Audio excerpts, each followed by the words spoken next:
যে কাজটি শেখ হাসিনা বছরের পর বছরও করতে পারেননি, সেটি ডক্টর ইউনূস করে দেখালেন এক বৈঠকে। বিমস্টেক সম্মেলনের আলো ছাপিয়ে বাংলাদেশ ভারত দ্বিপাক্ষিক আলোচনায় এবার সবচেয়ে বেশি নজর কাড়ল শেখ হাসিনার প্রসঙ্গ। দীর্ঘদিন ক্ষমতায় থাকা শেখ হাসিনা বহুবার চেষ্টার পরও ভারতের প্রধানমন্ত্রী নরেন্দ্র মোদীর সঙ্গে সম্পর্ককে রাজনৈতিকভাবে কার্যকর করার অভিযোগে সমালোচিত হয়েছেন।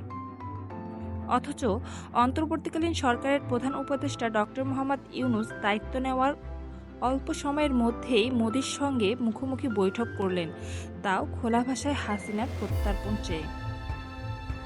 ডক্টর ইউনূস মোদিকে স্পষ্ট জানিয়ে দিয়েছেন, শেখ হাসিনা ভারতের মাটিতে বসে বাংলাদেশ নিয়ে উস্কানিমূলক বক্তব্য দিচ্ছেন, যা দেশের স্থিতিশীলতা ও আঞ্চলিক শান্তির জন্য হুমকি হয়ে দাঁড়াচ্ছে।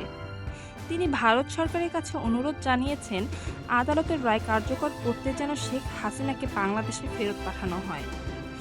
অন্যদিকে মোদিও বিষয়টি গুরুত্বের সঙ্গে নেন এবং বাংলাদেশের সংখ্যালঘুদের নিরাপত্তা নিশ্চিত করা ও রাজনৈতিক স্থিতিশীলতা বজায় রাখার পরামর্শ দেন।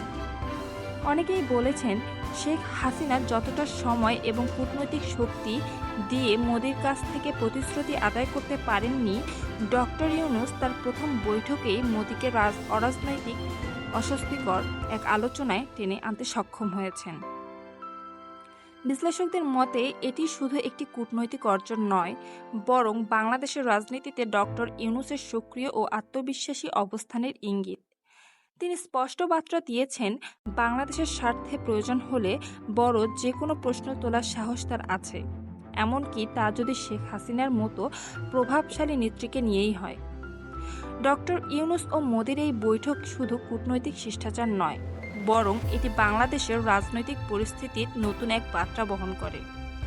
যেখানে শেখ হাসিনা দীর্ঘদিনেও মোদির কাছ থেকে কিছু বিষয় আদায় করে নিতে পারেননি, সেখানে ডক্টর ইউনূস প্রথম বৈঠকে সাবেক প্রধানমন্ত্রী ভারত থেকে দেশে ফিরিয়ে আনার বিষয়টি স্পষ্টভাবে তুলে ধরেছেন। এটি দেখায় বর্তমান সরকারের কৌশল সরাসরি, সাহসী এবং স্পষ্ট বার্তায় বিশ্বাস করে।